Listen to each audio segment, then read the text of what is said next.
Less mega Bible quiz 2026 episode 169ലേക്ക് എല്ലാ പ്രിയപ്പെട്ട പ്രേക്ഷകർക്കും സ്വാഗതം. ബൈബിൾ പോർഷൻ പറയുന്നു ഉത്തമഗീതം 2 മുതൽ 5 വരെ എഫേസർ 1-ാം അധ്യായത്തിൽ നിന്നാണ് ക്വസ്റ്റ്യൻസ് ചോദിക്കുന്നത്. ചോദ്യങ്ങളിലേക്ക് പോകുന്നു കേട്ടോ. ആദ്യത്തെ ചോദ്യം, സുഗന്ധ വസ്തുക്കളുടെ പേരിൽ അറിയപ്പെടുന്ന 2 ഉയർന്ന സ്ഥലങ്ങൾ ഏവ? ക്വസ്റ്റ്യൻ റിപ്പീറ്റ് ചെയ്യാം. സുഗന്ധ വസ്തുക്കളുടെ പേരിൽ അറിയപ്പെടുന്ന 2 ഉയർന്ന സ്ഥലങ്ങൾ ഏവ? രണ്ടാമത്തെ ചോദ്യം, ചില സസ്യങ്ങളിൽ കാണുന്നതും ഒരു ശരീര അവയവവും ചേർന്ന ഒറ്റപ്പദം.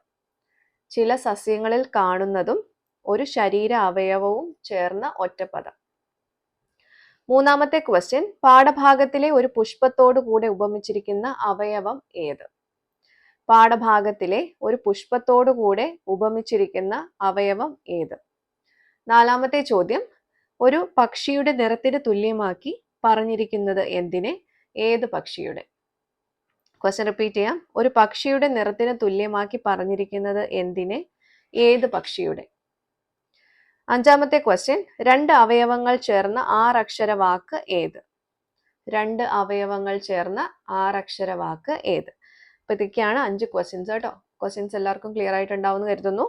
അപ്പൊ നിങ്ങൾ ചെയ്യേണ്ടത് നിങ്ങളുടെ ഉത്തരങ്ങൾ അതിന്റെ റെഫറൻസോട് കൂടെ ചേർത്ത് താഴെ കാണുന്ന വാട്സപ്പ് നമ്പറിലേക്ക് അയച്ചോളൂ. നാളെ ശരിയുത്തരം റിവീൽ ചെയ്യുന്നതായിരിക്കും. അപ്പോൾ ശരിയുത്തരങ്ങളുമായിട്ട് നാളെ നമുക്ക് വീണ്ടും കാണാം. Till then, it's me Angel signing off. Bye and take care.